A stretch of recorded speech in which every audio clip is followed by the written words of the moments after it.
I'm Barbara Thomas in the media tent at the National Book Festival with Ken Follett, my all-time favorite author, whose new book, Fall of Giants, comes out on September 28th. I'm already up to the part with the widows being evicted. So it's powerful, it's wonderful, it's epic, it's everything that Pillars of the Earth promised to be and was, and also World Without End. And now I have the pleasure of meeting this dear man. And what I want to ask, Ken, is in Pillars of the Earth, my understanding is that your interest, it grew out of an interest that you had in cathedrals. And some people thought it was a folly, actually, that you were writing this book, which turned out to be an incredible bestseller over decades. And now with the Starz miniseries, Pillars of the Earth, which, congratulations, it's really been wonderful and has created a new interest, a new generation also. But I'm wondering, with Fall of Giants, your inspiration for this epic. Well, I was casting about for my new subject after World Without End, and I wanted to do something big. But I didn't want to do another medieval story because I've always chopped and changed a bit, and I don't like to repeat a success too quickly. So I thought, well, the 20th century is very dramatic, and actually, although we think of the Middle Ages as brutal, the 20th century was in some ways much worse. We think about all the people that we as human beings killed in the 20th century in war and revolution and pogroms and bombing.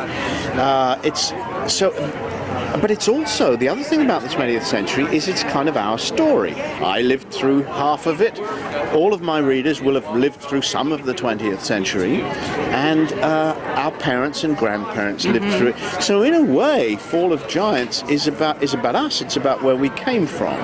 And that was it. When I thought of it like that, that was what really turned me on. I thought, well, maybe I can do for the 20th century what I've done for the Middle Ages and write the same kind of story that will draw people into a drama, but at the same time give them the feeling that they've learned about history as well. It's very, very effective. And one thing I congratulate you on is always creating wonderful women characters. Your female characters, they're strong, they're sexy, they're wonderful, and that's something that we look forward to when your books come out. Thank you. And you create some of the most evil villains in all of literature. William is the worst person I have ever encountered, and it's such a pleasure. It really is such a pleasure. Well, William Hamley, played in the miniseries by David Oakes, the actor, and the thing about David Oakes is that he's exactly the kind of young man you'd want your daughter to marry, in real life. He's well-spoken, he has lovely manners,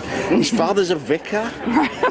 And he plays this evil character so well in the miniseries. It was very, very powerful. It was a good miniseries, wasn't it? I'm good. glad you enjoyed it. I was really pleased with it. Right, and you have to be nervous about it because you can't put everything into it. Well, that's true. But you were involved. I saw some of the small documentaries on your website where you were at the site of the miniseries. So of course they had your opinion. I don't know how much more involved you were than that. Well, I didn't write the script. There's a very good script by John Peelmeyer.